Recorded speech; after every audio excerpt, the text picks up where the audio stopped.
Cyrus's fatherhood. At noon, Robert high, like only he could. The fables are bizarre, but good. It's Smith understood. Oh boy.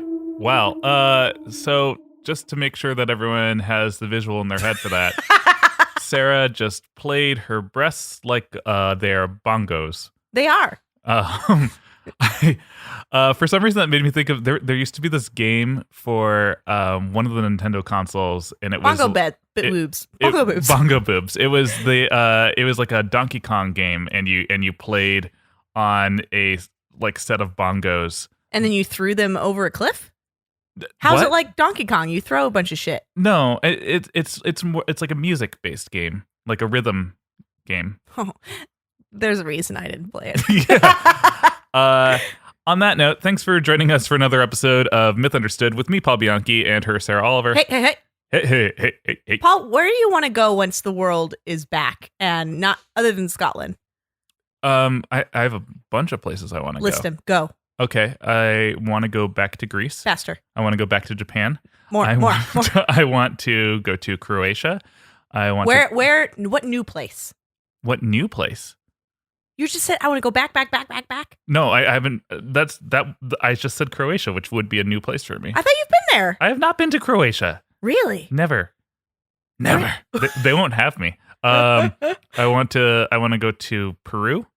I been there. Yeah. How'd you feel about it? Well, I went to visit Libya in the Peace Corps, so I had a different experience. You didn't like go and I didn't do the tourist stuff. Hike along ancient vine rope bridges and things like that. No, I did not. But the people there were lovely. Yeah. Mm-hmm. Okay. Are you asking, and would you like to be asked in return? Where would you like to go? Look at you learning social skills. I was just thinking about it. Every day in the past year, but especially as things are rolling out a little quicker, vaccines. New Zealand's so bad, and also I think Iceland. I really want to see those northern lights. Every time we go to Alaska or Canada, we miss them. We're always there at the wrong time. And so from you think in Iceland they'll always be there when you look up at the sky? Why do you look at me like I'm an idiot? Because it was just the way that the question or the statement was presented that you're like, well, we always miss them when we're in Alaska, but if we go to Iceland, it's more north. Okay. And they say the colder, the more often you're gonna see it. Okay. You know what? Fucking hell. God, I try to ask you a little softball question and I get pegged in the face with the ball. Yeah. Well, yes, I also would like to go to New Zealand. I mean, I say all these places very, very vaguely, but I think when I am feeling like, oh, I wish I could travel right now, it usually is like something specific captures me about that place. Like I was thinking about going to, like, because it's so far, that if I went to New Zealand, I would want to couple it with a trip to Australia. Oh boy. And and something I read about was in Melbourne that there's a little island off the coast. Okay. Where you can buy tickets and watch at a certain time of night when all of the little penguins like walk up onto the shore. Shut up. And so that's just like one of those really and the odd tickets are sold by the penguins. the penguins. You're gonna want to see this. It's Penguin Drag Race. And that,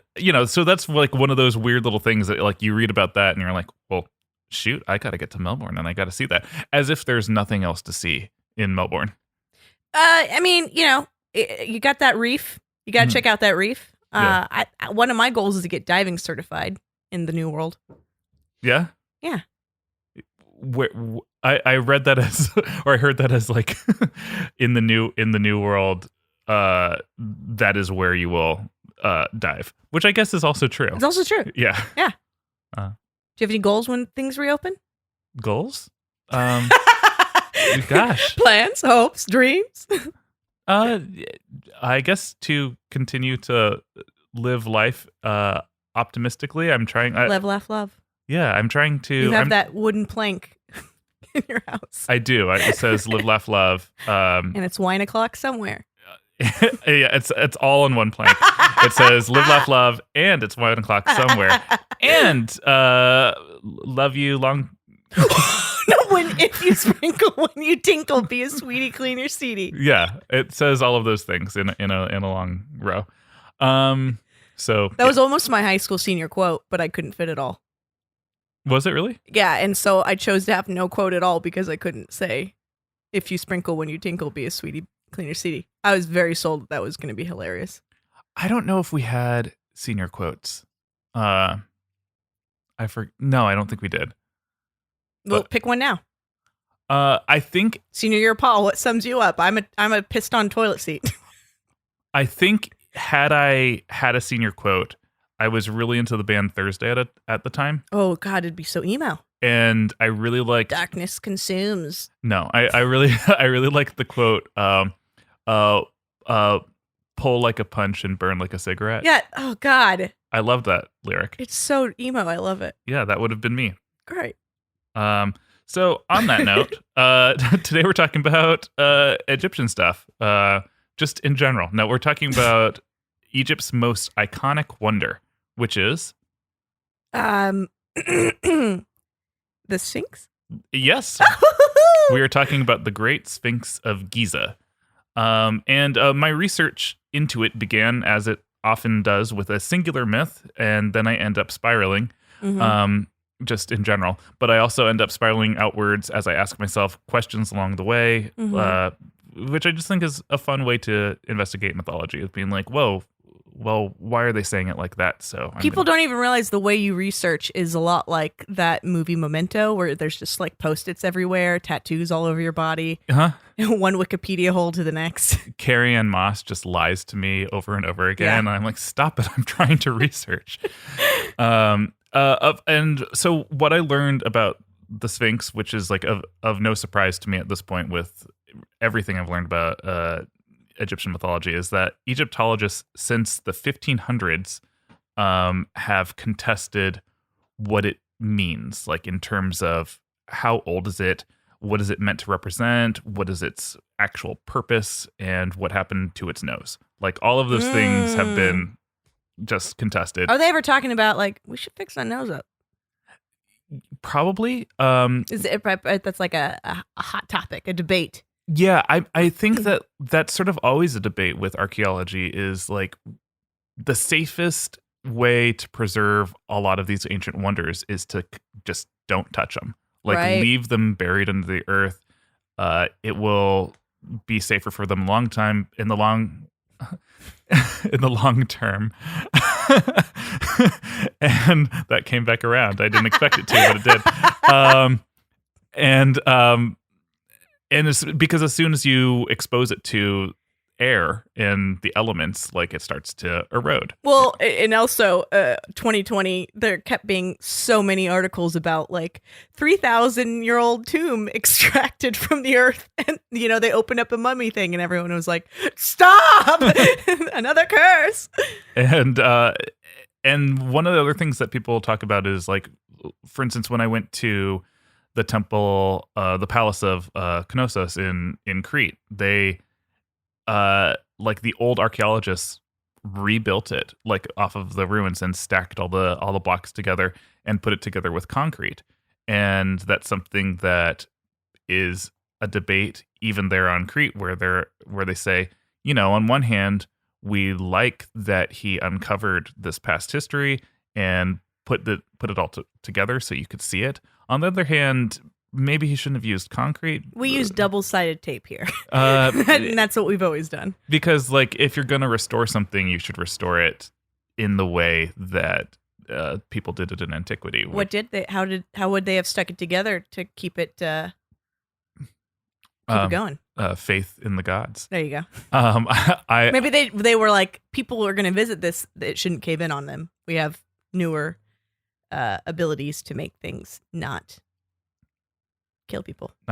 Yes. Mm-hmm. And so actually to this day, part of the Sphinx is concrete, because when it was put together or rehabilitated, they added this like stone collar to it So that it wouldn't get away. so to help support the head to make sure it doesn't fall over.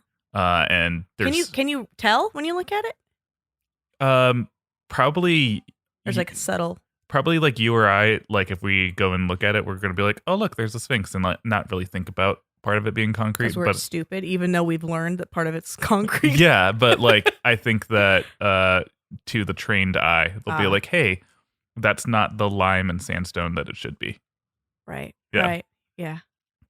Anyway, so the age of the debates, though, was one of the first thing that stood out to me, though, because I said that like Egyptologists have been arguing about things since the 1500s. Yeah. And I think that sort of stands out because I don't really think about like, hi, I'm an Egyptologist, I'm from the 1500s. Like that doesn't really compute in my brain that well. I think because it's easy to imagine archaeology occurring in the 1930s because of Sarah's personal bae, Indiana Jones. Yeah. Oh. Still would do him today. Yeah. The way he looks right now, I would still have sex with him. The character Indiana Jones And Harrison Ford. Oh, okay. I was like, because Indiana Jones has not aged, but Yes, he has. They made a stupid, horrible fourth movie, right. and they're about to make a fifth. Are they really? This is a whole nother podcast. Is Shia LaBeouf going to be in it? No. Okay. But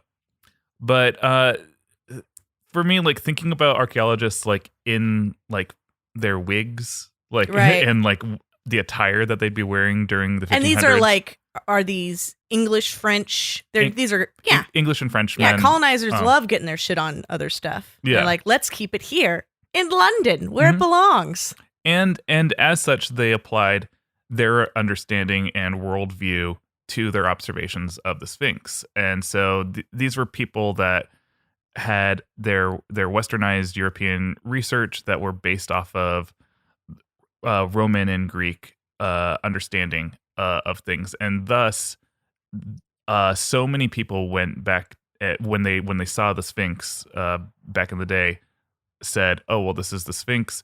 They reported it having the face, neck, and breast of a woman, which it does not. The Sphinx is. Hey, you walk around in the desert enough, you're gonna see tits everywhere. And the reason that they reported this is because they were used to the malevolent sphinxes from Greek mythology, from like Oedipus. So these were like folded in arms, maybe, that they saw as boobs? There were just no breasts in general. Like they just reported it because Maybe just a subtle A cup. well, also because it was kind of covered up in sand still at that point, and so like they couldn't even see the chest, but they're just some perv archaeologist like carved it like on the Yeah. beach. It's like, look, there's the boobs, and just like poked nipples into Yeah. the sand. But the Egyptians were associated their sphinxes with having no wings. They just had the body of a lion and the face of a pharaoh, and that's just the Egyptian way. And they're not evil. They're, well, I mean, depending on who you ask. It's worth noting, though, that one of these early explorers to misgender the Sphinx was my 13th great uncle. Is it worth noting? It is worth noting. Yeah, that's cool. That was the poet George Sandys. Ah, yes, the Sandys. Yes, that's my mother's maiden name is Sandys. Was he in the castle that we went to in Scotland? No, that was. I mean, the Sandys did live in that castle. But His family had this castle that we visited in Scotland, and it was obviously like, well, not obviously, it was just all rubble at this point. yeah, But the rooms were just so tiny. I just imagine your relatives being very, very teeny tiny people. of course they were. Yeah, What do you mean, of course they were? people were smaller back in the day. I don't know about that. That's There's always Vikings. sure, but they were also. I think it's pretty established that people have gotten larger. No, I feel like your relatives were little hobbit people. Okay. So fun facts about George, though, he was also known for his translations of Ovid's The Metamorphosis and Oh my God, and it Virgil's runs The in your Aeneid. blood.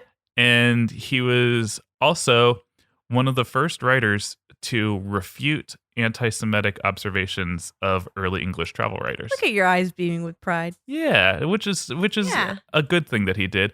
He was also notably a misogynist. Again, passes down. Passes down. But this was likely overcompensating behavior on his part because it's Gay AF. Yeah, he was a well-known poet, and he had a lot of So you're saying just by being a poet, he's gay? love. Well, he had love letters written to him from men. What's gay about that? Nothing, I guess.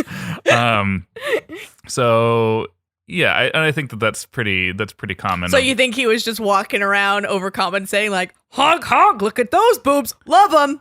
I think He it's drew the boobs in the sand on the Sphinx. Huh, guys? Don't we all like these? I think his misogyny was more in disparagement as opposed to like over sexualization. Oh, okay. He So was- he's just like a vagina. Bleh! Yeah, I think that he was one of those classical writers who would say like there's nothing more wasteful than a woman's mind or something. Like he would You write. just came up with that so fast. I look at you and I'm inspired.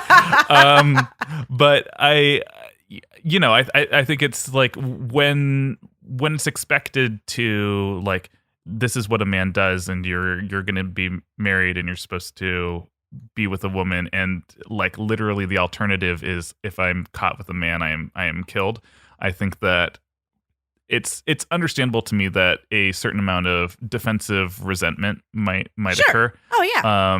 But still, he's a misogynist, so that's fine. Well, but he's not. He is anti-Semitic. No, he's not anti-Semitic. He's not anti-Semitic. That's what's important. Here. Yeah. Anyway, well, he was wrong about the Sphinx. that's all there is to know. And he about- was like, "It's a stupid woman." yeah, basically, yeah.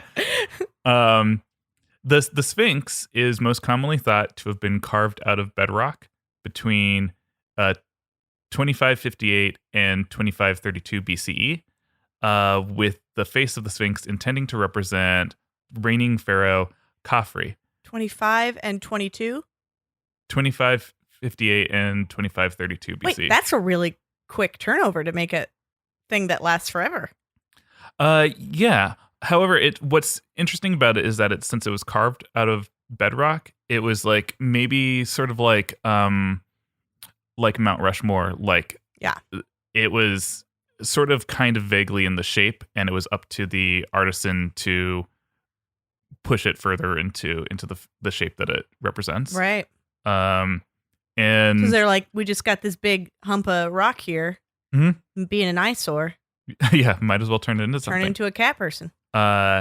And you might ask, why would Pharaoh Khafre want his face on a lion? I would not ask that. They're all furries in Egypt. Well, then I was, yep. That was my answer. Was who wouldn't? But also, the god Horus was said to have taken this form during his epic clash with Set for power.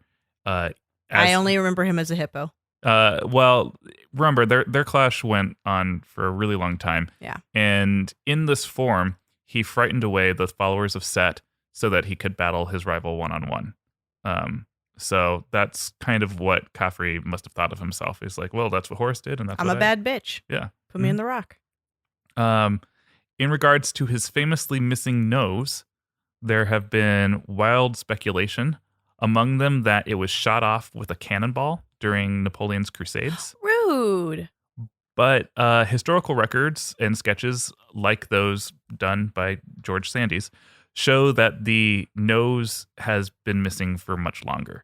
The layer of bedrock that the face is carved out of is a much harder layer of stone than the body is. And so if you look at the Sphinx today, you can see that the face has maintained a lot of detail and the body is more what's crumbling. And given the shape of the face, it's unlikely that the nose would have fallen off naturally. So there's one conclusion to draw from this. And There's an inside job. a more recent examination of the Sphinx's face shows that long rods or chisels were hammered into the nose, one down from the bridge and one beneath the nostril, and then used to pry the nose off. Ooh, he thought he had he was like, you think that's what I look like? Archaeologist Mark Lenner concluded that it was broken with instruments at an unknown time between the 3rd and 10th centuries AD. And what this reminds me of, and kind of what Mark Lenner is concluding as well, is that when we were talking about the Greeks, I probably mentioned that when I was in Greece, I saw all of these statues with like their noses and their dicks the Christianizing stuff. Yeah. Yeah. And so, yeah. So the Sphinx's nose was probably removed due to iconoclasm. Basically, religious people afraid of idol worship running around destroying ancient works of art and knocking over columns, lobbing off dicks and noses wherever they went. And iconoclasm. It's the worst. It's the worst. Still happens today. To whom? Yeah, it happens. It happened fairly recently, I think, in the Middle East. They like all these like beautiful ancient sculptures were destroyed by rivals of other people, because it's not just fear of idol worship. It's also an excuse to destroy rival factions' histories as well. Right. So yeah, damn. Anyway, so much of what's been learned about the Sphinx was written on the dream stele. What? A stele, because I had to look that up too. Okay. Is a ancient large stone block, or it's either stone or it's wood, and they would carve into them as like a monument. I've seen those. Yeah. So basically like a big placard thing. That's just standing. Yeah, just standing, freestanding. So this large stone block sits between the front paws of the Sphinx, like right at at its chest. And that's cute. They knew it was going to be like a little museum even back then. Yeah. A little placard. Here you go. And the stele tells the story of Pharaoh Thutmose and is thought to have been a way for him to legitimize his claim to the throne, as he was the youngest of his brothers. And the story reads like this. So it goes a little something like this. All right. Here's the story of a prince of Egypt. Wow. So there was a prince of Egypt called Thutmose. He was the son of Pharaoh Amenhotep and the grandson of Thutmose III, who succeeded the great queen Hatshepsut. Hot shit. I always have trouble with her name. Hatshepsut. Hot shit slut. That's her. He had many brothers and half brothers, and because he was the pharaoh's favorite son, they were forever. He was the utmost favorite. They were forever plotting against him. And granted, this is how the stele is written. So as you can see, like, since it's written to make him sound good. Yeah. My daddy liked me the best. Mm-hmm. It also says he was beautiful of face like his father, and his beauty was like the protector of his father, and he seemed like a god himself. The army rejoiced because of the love they had for him. Yep, I think Mm-hmm. I think he had a hand in this tale. Yep. So usually the plots against Thutmose were to make his father think he was unworthy or unsuitable to succeed him. Sometimes they were attempts to make the people or the priests believe that Thutmose was cruel or extravagant or did not honor the gods, and so he would make a bad ruler of Egypt. And once or twice the plots were aimed at his very life. What's nice is that we can continue to dissect this. He's bougie and rude, mm-hmm. But he's just trying to say, like, yeah, all of those were a misconception. I was never like that. I never threw gold tablets at people's heads. All of these threats made Thutmose troubled and unhappy. He spent less and less of his time at Thebes and more frequently rode on expeditions in Upper Egypt. Oh, he got bullied. Mm-hmm.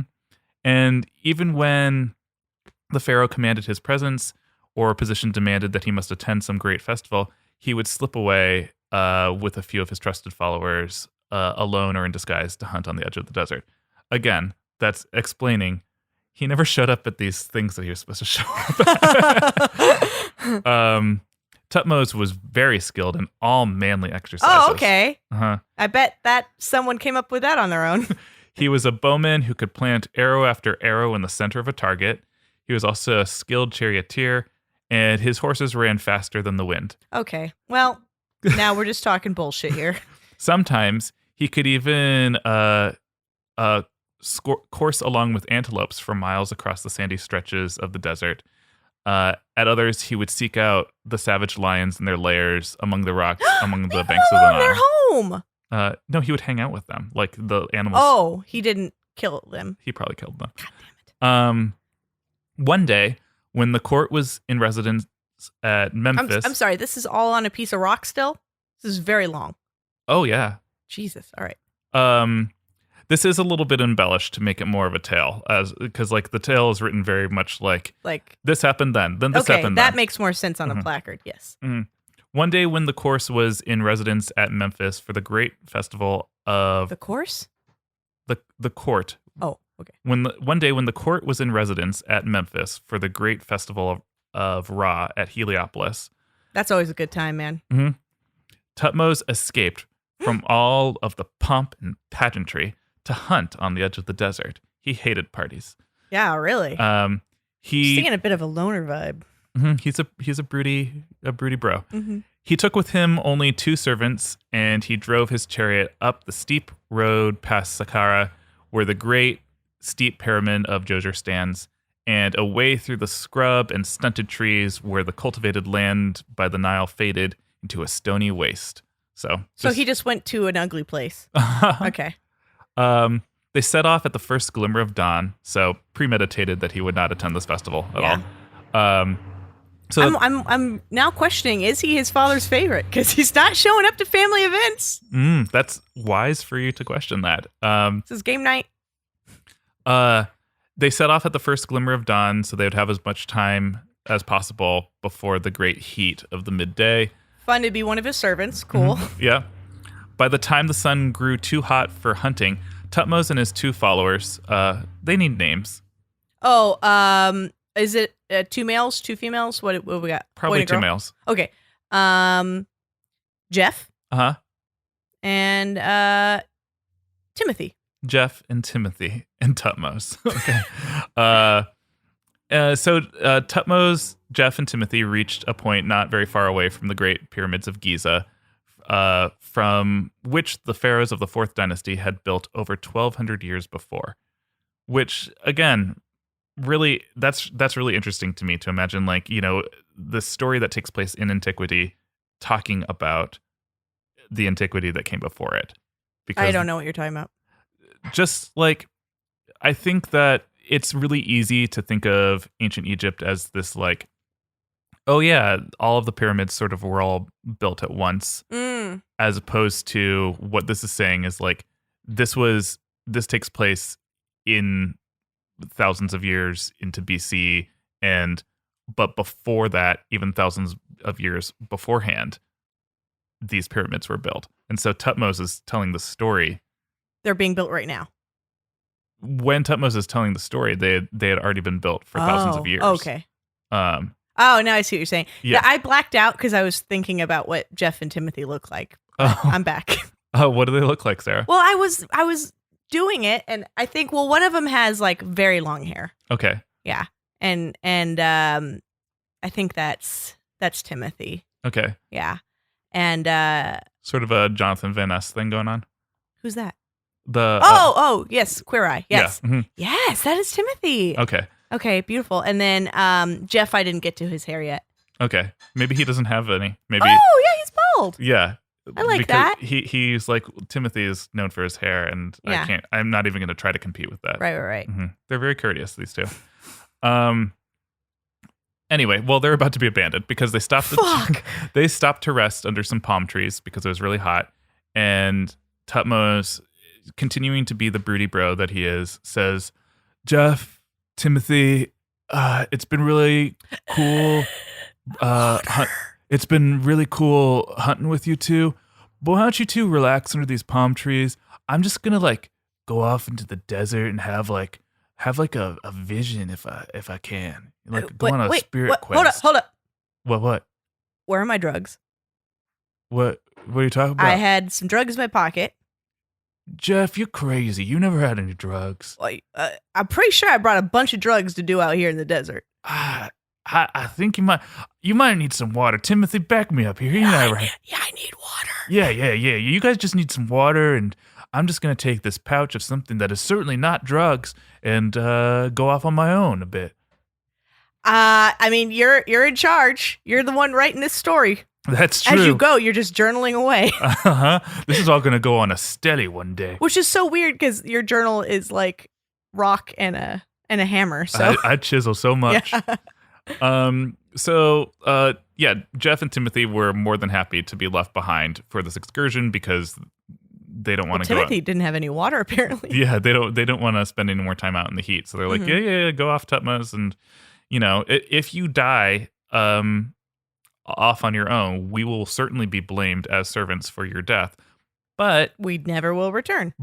Yes, we'll never return. And also, from the sounds of things, you're probably not actually your father's favorite, and no one will miss you. Yeah, exactly. So Thutmose speeds away. On his chariot. It even says that the sand was firm and smooth, so he was able to go really fast.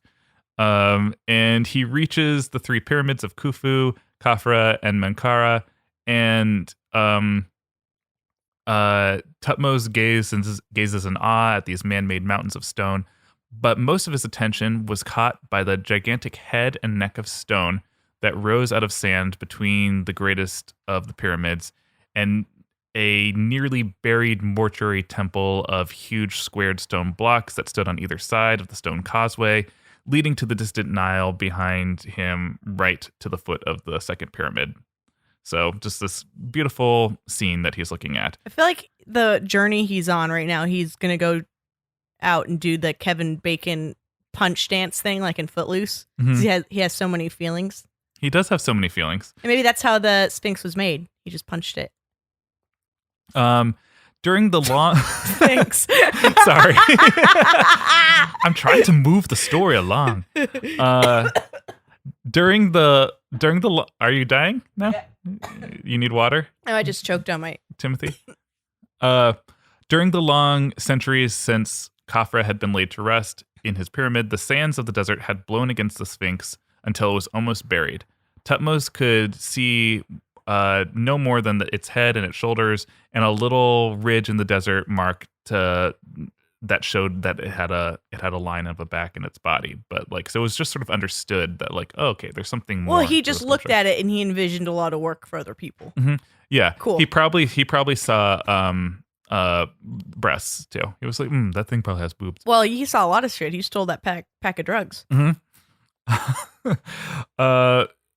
He also noticed that it was that it had a cobra's head on its brow and folds of embroidered linen. Oh, he's tripping. Yeah.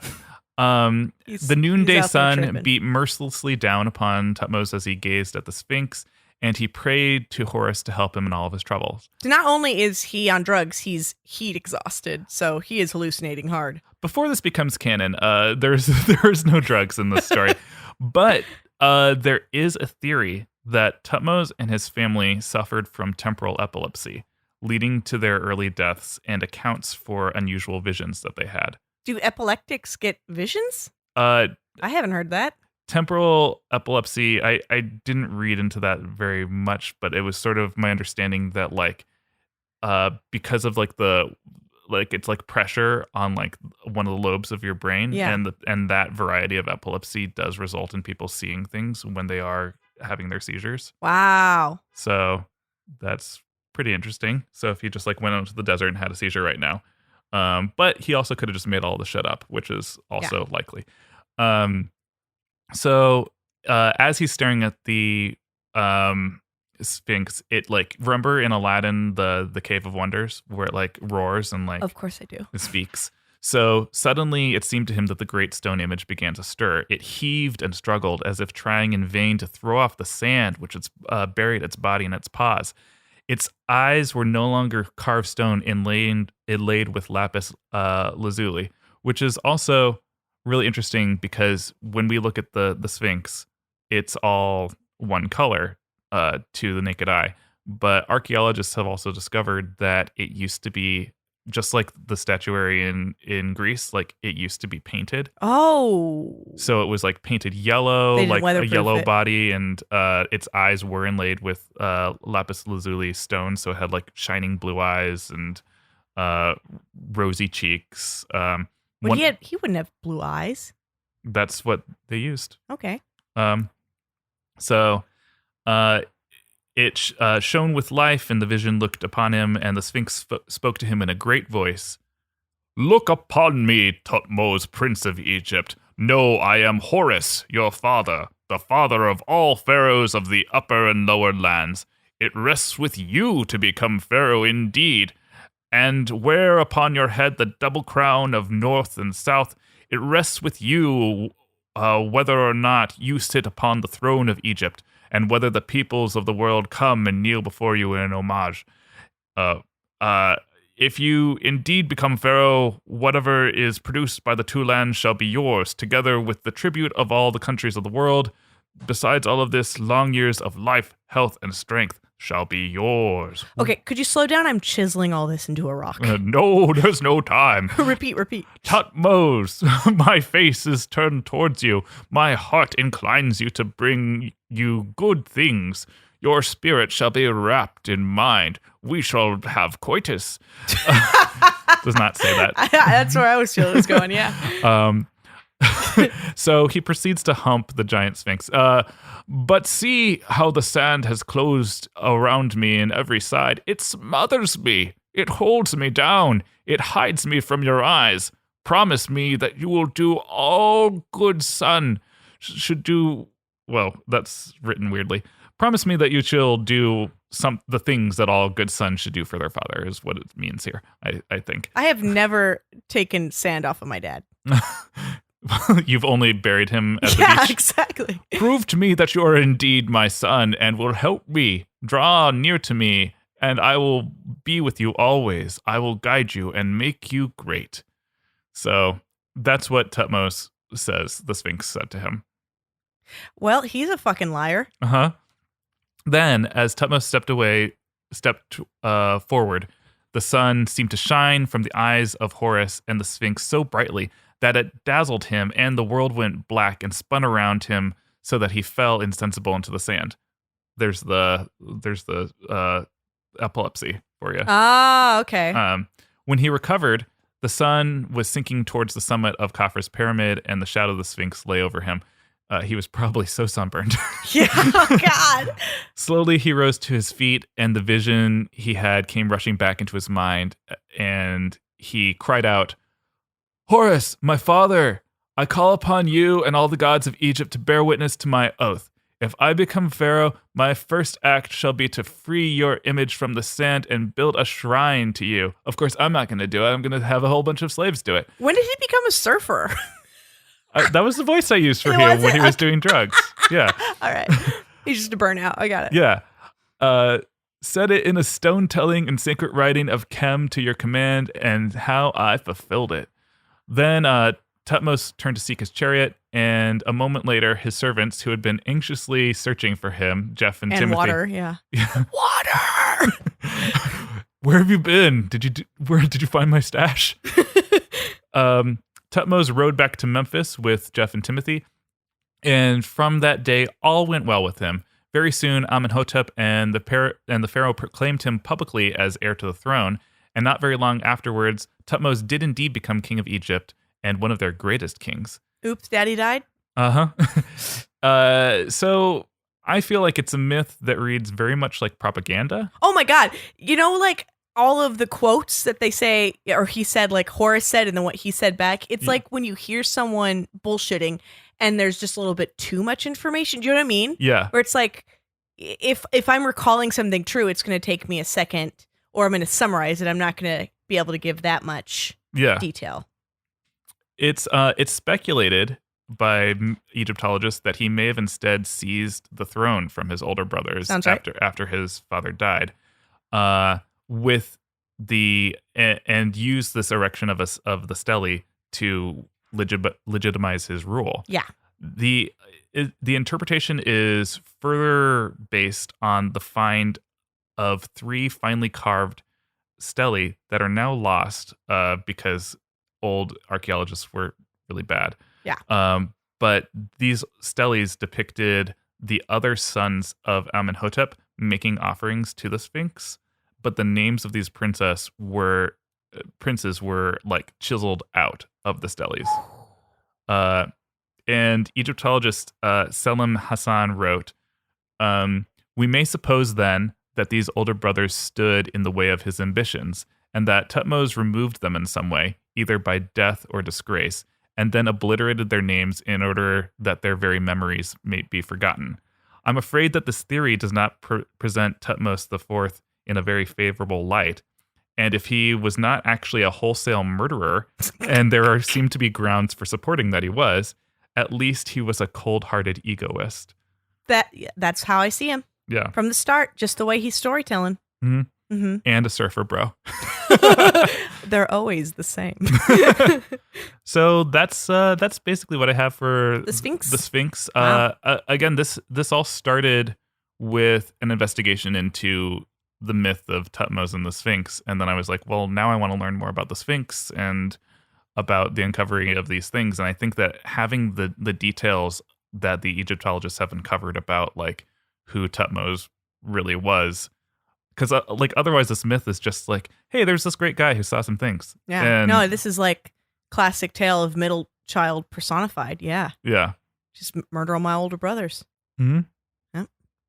Are there any tales of any culture where there's just a bunch of royal dudes getting along?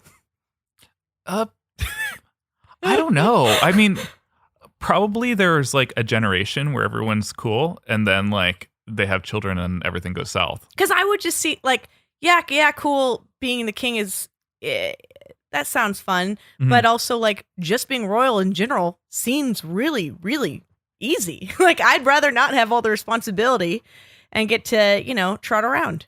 I think what tends to happen is that like people in royal positions, like because everyone's trying to back the camp that best represents their interests. So you think that it's their hype men? It's kind of, yeah. I think of It's the little finger Varys thing. yeah, like if you think about like Elizabeth I and Mary Queen of Scots, like Yeah. this was like these were sisters that grew up with each other. I thought they were cousins. Or I don't know the history of it very well. Yeah, they're cousins. They're cousins. But like it was like the Protestant camp versus like the Catholics, Right. like really boosting up these But people. then at least there's a fundamental thing that drives them to say like, yeah. I believe you are morally incorrect Mm. and that God is speaking to me. When you're just like relatives, Yeah. it's just about having the cool title. I don't know. Having the cool title. I guess. Who gets to do it? I don't get it. Who gets to have their face on a lion? Well, that I would kill for. Well, great. Thanks for telling me the story about this narcissist. Yeah. Of course. And the 2 guys that got dragged around the desert. Do you know what was news to me is that I kind of assumed that the Sphinx was a structure like the pyramids that was built out of blocks being brought over, and that there were some hollow cavities in the Sphinx. Oh, you can't enter it at all? No, because it's just carved out of rock. Oh. There are some hollow cavities in it, but those are You got to get them from the back. those are said to have been from like tomb raiders that came looking for treasure. But And there's no tombs in them. exactly. So it's just like these beginnings of tunnels that have been carved into it and abandoned because it's like This was a lot of work. there's no inside to this structure. Oh, yeah. Yeah. Yeah, that is cool to Just a know bunch it's of like. pissed off Lara Crofts. Yeah, exactly. Which I quit that game. That was too hard. Yeah. Fuck that game. It's cool to see. It's like the Mount Rushmore. Yeah. I thought it was built by hand too. Mhm. Still was chiseled in a very precise manner. Chiseled, and I think that the back of it was bolstered with like rocks that were brought over to like fill it. Is that butt stacked? Yeah. I mean, if you look at the butt to this day, it Show has me. like bricks, like a brick pattern to the butt. But I'm actually She's a not, brick. but I'm actually not sure if it was originally that way or if that was something that They face tuned it. yeah, because there's been efforts to make it look better, Sexier. sexier, stronger, harder. Yeah. Do you want to go down in history? Are you royal? Do you need some people to guide you to a place where you can hallucinate? Well, look no further. I'm Jeff, I'm Timothy. and we're just a couple of guys who are going to take you for the adventure of a lifetime. For just 10 pharaoh dollars, you can go across the desert. We'll bring snacks and forget water. He'll forget water, but I'll never forget the drugs. Because what's a trip without that? It's horrible. It's the desert. We also don't like parties at all. So, like, if you're trying to not go to a party, we'll not go to a party with you. Yeah, fuck parties. Let's go to the desert and do drugs. Yeah.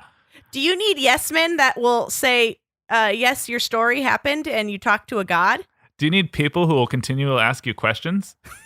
Do you? Do you? Use Jeff and Timothy's travel guide. Boo-da, boo-da, boo-da, boo-da, boo-da, boo-da, booda, booda, boo. Jeff and Timothy's travel guide. All right. Ooh, it just licked my. Luckily, it's mine. Luckily, it is yours. Yeah. Ugh. Sarah just licked her microphone. Like a little snake. Well, thanks for listening to another episode of Misunderstood. Sarah, it's always a pleasure to tell you more weird things Thanks about for ancient business. Egypt. Business with you. Business with me. Yeah, thanks for playing your boobs like a bongo. Oh boy. And yeah, if you enjoyed today's episode, thank you. What the fuck?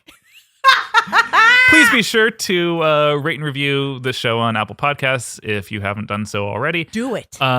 Please follow the show on social media. You can find us at _mythunderstood. You can find Sarah at the Sarah Oliver, and you can yes, and you can find me at the Paul Bianchi. Also, of course, we always have merch available on the show: t-shirts, mugs, and face masks. Hopefully. Oh my. Also, yeah, of course, we got our Patreon, and you can check out our Patreon and help us continue making the show.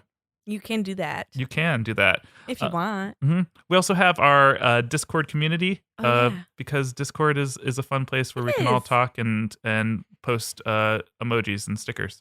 I reply with a sticker a lot. Yeah, it's what people want the most is like when they ask you a very specific question, just a response of a sticker. It really satisfies them. Yeah. All right. Well, that's all I got. Oh, man. You did it, man. Thanks. Okay. Love you. Night night. Night-night. In the mid-1960s, the world's smartest TV producers brought together 4 young musicians to create a TV show that was years ahead of its time. I'm talking, of course, about the Monkees. And you, comedy, music, pop culture nerd, probably love the show, but don't realize it. That's why I, Monkees superfan Takura McCullough, sit down with a variety of guests to watch every Monkees episode and discuss their glory on the Monkees podcast. Whether you're already a fan or have never seen an episode, the Monkees podcast is for you, as we discuss the Monkees phenomenon, hilarious antics, and deep fandom. So check it out at monkeyspodcast.com, that's PAWDCAST, or wherever podcasts are found.